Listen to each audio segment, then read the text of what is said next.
नमस्कार दोस्तों, welcome to our channel. आज पीएम मोदी के द्वारा 3 एडवांस फ्रंटलाइन नेवल शिप्स की कमिश्निंग इंडियन नेवी में की गई। इस कमिश्निंग सेरेमनी में डिफेंस मिनिस्टर राजनाथ सिंह और नेवल चीफ भी प्रेजेंट थे। इस सेरेमनी में आईएनएस सूरत, आईएनएस नीलगिरी और आईएनएस वाकशीर नेवी में इंडक्ट किए गए। इन सब वॉरशिप्स के बारे में मैं आपको डिटेल में बताऊंगा, पर सबसे पहले let's see the video released by defence ministry.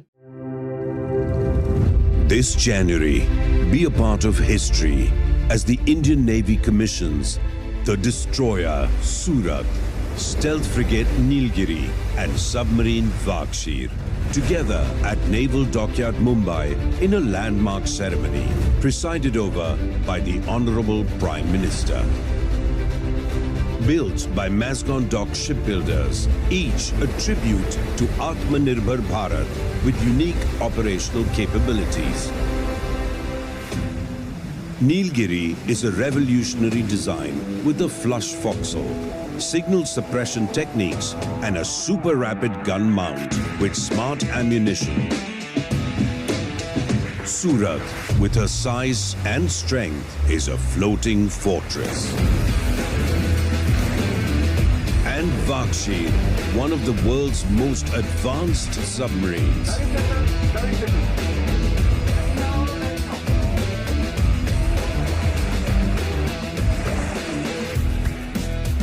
Together, they embody a credible, cohesive, future-ready, and above all, combat-ready force.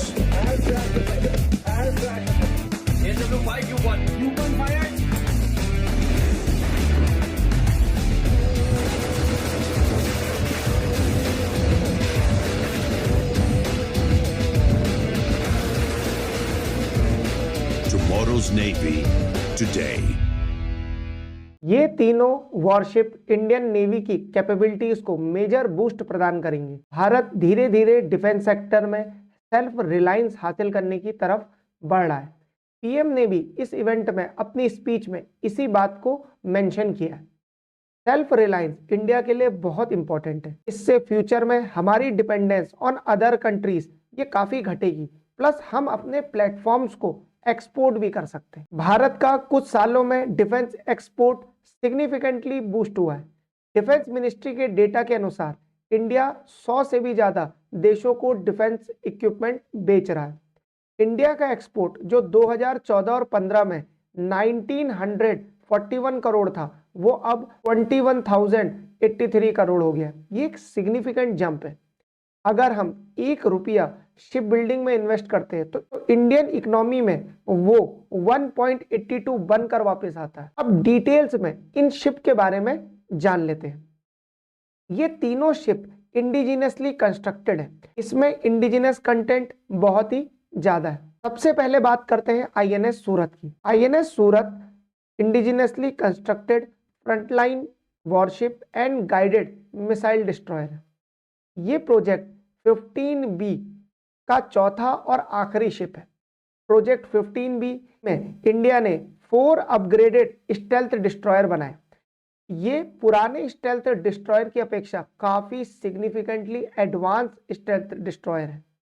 INS सूरत का डिस्प्लेसमेंट 7,400 टन है और ये 164 मीटर लंबा है। इसमें state of the art weapons, sensors including surface to air missile, antiship missile और torpedo भी लगे हुए हैं। आपको ये जान के काफी खुशी होगी कि आईएनएस सूरत भारत का पहला एआई इनेबल्ड वॉरशिप है। अब बात करते हैं आईएनएस नीलगिरी। आईएनएस नीलगिरी एक स्टेल्थ फ्रिगेट है।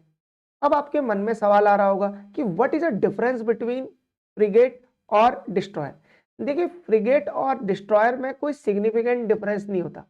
डिस्ट्रॉयर फ्रिगेट के अपेक्षा थोड़े बड़े और फास्ट होते हैं।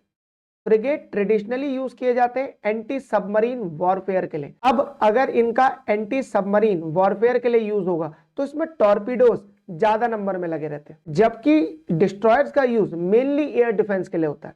आईएनएस नीलगिरी पहला वेसल है P-17A स्टेल्थ फ्रिगेट क्लास का। ये पूरा प्रोजेक्ट एडवांस स्टेल्थ फ्रिगेट बनाने का प्रोजेक्ट है। INS नीलगिरी का डिस्प्लेसमेंट 6,670 टन का है।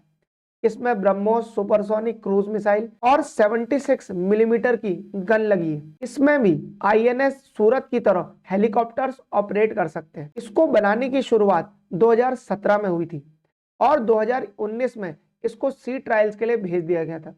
कोविड के कारण इसकी कमीशनिंग में डिले हुआ है। अब जानते हैं INS वाकशीर के बारे में। INS वाकशीर डीजल इलेक्ट्रिक सबमरीन है। भारत में प्रोजेक्ट 75 के अंतर्गत 6 स्कॉर्पियन सबमरीन बनाई जानी थी। INS वाकशीर इस प्रोजेक्ट की लास्ट सबमरीन है। डीजल इलेक्ट्रिक सबमरीन का सबसे बड़ा इशू होता है कि इसमें नॉइज बहुत होता है। INS वाकशीर दुनिया की one of the most noiseless and adaptive diesel electric submarines में से एक है। नॉइस जितना कम होगा उतना डिटेक्शन करना इनका मुश्किल हो जाएगा। देखिए, इंडिया के रिस्पेक्ट में देखें तो हम ये सारी सबमरीन्स ऑपरेट करते हैं।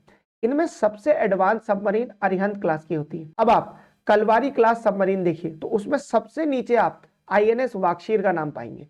ये इंडिया और फ्रांस ने एक साथ डेवलप करी। ये तीनों नेवल शिप इंडियन नेवी की कैपेबिलिटीज को बूस्ट करेंगे ताकि इंडियन नेवी को इंडो पैसिफिक में बढ़ते हुए चैलेंजेस को फेस करने में कोई इशू ना आए। अब जाते जाते आज का सवाल, कौन सा ऐसा कंट्री है जिसका मिलिट्री बेस है डियागो गार्सिया में? ये आइलैंड बहुत फेमस है, ये इंडिया के बहुत पास है, इसमें एक बहुत बड़े कंट्री का नेवल बेस है। तो आपको बताना है कि इसमें किसका नेवल बेस है। जिसका भी सही आंसर होगा उसके आंसर को मैं हार्ट दे दूंगा ताकि बाकी लोग भी सही आंसर को समझ पाए।